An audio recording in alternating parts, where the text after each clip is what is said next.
America का California राज्य जो एक खतरनाक तूफान की चपेट में 2 हफ्तों से जारी इस तूफान की चपेट में आने से अब तक 19 लोगों की मौत। रविवार को राष्ट्रपति बाइडेन ने हालात को देखते हुए कर दी इमरजेंसी घोषित। अमेरिका की नेशनल वेदर सर्विस के मुताबिक सोमवार को भी तेज बारिश की जताई गई आशंका। इस भयावह तूफान के पीछे एटमॉस्फेरिक रिवर को बताया जा रहा है जिम्मेदार। चीन में कोरोना के मामले बढ़ने के साथ ही भारत, जापान और अमेरिका जैसे देशों में भी नई लहर का मंडराया खतरा। यूएस में एक हफ्ते में 44% बढ़ा मौतों का आंकड़ा। 2 घंटे में जापान में 1 लाख से ज्यादा मामले मिले। अमेरिका में 29 दिसंबर से 4 जनवरी तक 2705 लोगों की हुई मौत, जबकि 5 जनवरी से 11 जनवरी तक 3907 लोगों की हुई मौत। हालात को देखते हुए WHO ने की नई गाइडलाइन जारी। आर्थिक तंगी से जूझ रहे पाकिस्तान की जनता खाने के सामान की किल्लत के साथ महंगाई का कर रही है सामना। कहीं से भी उसे जरूरी मदद नहीं मिल पा रही है। विदेशी मुद्रा भंडार 4.3 अरब डॉलर रह गया, जिससे सिर्फ किया जा सकता है 3 हफ्ते का आयात। विदेशी मुद्रा संकट के कारण आटा जैसी जरूरी सामग्री का आयात नहीं हो पा रहा है। बंदरगाहों पर खाद्य सामग्री और दवाएं अटकी हुई हैं। MIF की शर्तें पूरी नहीं कर पा रहा है पाकिस्तान।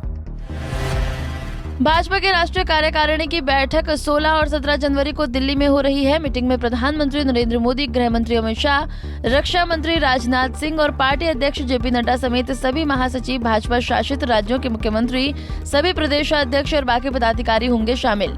2 दिन की इस मीटिंग से पहले सोमवार को भाजपा दिल्ली में PM मोदी का मेगा रोड शो। ये रोड शो दोपहर 3 बजे से 5 बजे तक चलेगा। प्रधानमंत्री नरेंद्र मोदी आज अग्निवीरों के पहले बैच को करेंगे संबोधित। PM सभी से वर्चुअली करेंगे बात। इन अग्निवीरों की भर्ती पिछले साल दिसंबर में हुई थी। 6 महीने की ट्रेनिंग के बाद उन्हें सेना में किया जाएगा तैनात। ये अग्निवीर तीनों सेना, थल, वायु और नौ के सभी ट्रेनिंग सेंटर से जुड़ेंगे। 14 जून 2022 में केंद्र सरकार ने अग्निपथ स्कीम लॉन्च की थी। दिल्ली, NCR समेत उत्तर भारत के राज्यों में भीषण सर्दी। सोमवार सुबह दिल्ली का पारा 1.4 डिग्री दर्ज किया गया, जो इस साल का सबसे कम तापमान। मौसम विभाग ने सर्दी के चलते दिल्ली, यूपी और राजस्थान में येलो अलर्ट किया जारी। पहाड़ों में हो रही बर्फबारी के चलते राजस्थान के 5 शहरों में पारा लुढ़क कर माइनस में पहुंचा। हालात ऐसे हैं कि ओस की बूंदें पेड़ और खेतों में जम गई। उधर मौसम विभाग ने कश्मीर के 12 जिलों में बर्फीले तूफान का अलर्ट किया जारी।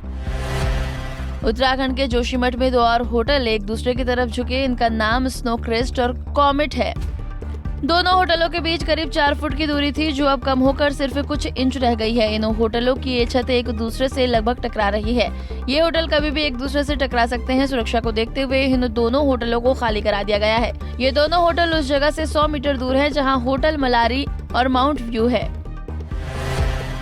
केंद्रीय मंत्री अश्विनी चौबे सड़क हादसे से बाल बचे। बताया जा रहा है कि बक्सर से पटना लौटने के दौरान उनके कारकेट में चल रही कोरान सराय थाने की गाड़ी नहर में गिर गई, जिसके पीछे केंद्रीय मंत्री अश्विनी चौबे की गाड़ी थी। ड्राइवर की सूझबूझ से बड़ा हादसा टला। हादसा डुमराव के मठीला नारायणपुर के सड़की पुल के पास हुआ। इस घटना में 4 पुलिसकर्मियों और एक ड्राइवर घायल। घायलों को अस्पताल में किया गया भर्ती, इलाज जारी। दिल्ली विधानसभा का पहला शीतकालीन सत्र आज से, जो 18 जनवरी तक चलेगा, जिसमें कुछ दिनों से बीजेपी और आप के बीच आरोप प्रत्यारोप का दौर चल रहा है, जिसे देखकर लग रहा है कि मौजूदा सत्र हो सकता है हंगामेदार। इस सत्र में प्रश्नकाल भी नहीं होगा, जिसे लेकर भी विपक्ष सरकार को घेर सकता है। आज सबसे पहले सदस्य नियम 280 के तहत मुद्दे उठाए जाएंगे। पंजाब में राहुल गांधी की 5वें दिन की भारत जोड़ो यात्रा चल रही है जालंधर में, जिसकी शुरुआत जालंधर के काला बकरा के पास अवतार एजेंसी से हुई। आज की यात्रा का पहला पहाड़ हो चुका है पूरा। 10:30 बजे राहुल खरला कला पहुंचे। अब 3 बजे यात्रा टांडा के लिए होगी रवाना। ये यात्रा 2 पड़ावों में होगी, जिसमें राहुल गांधी अपने समर्थकों के साथ तकरीबन 23 किलोमीटर का सफर पैदल करेंगे।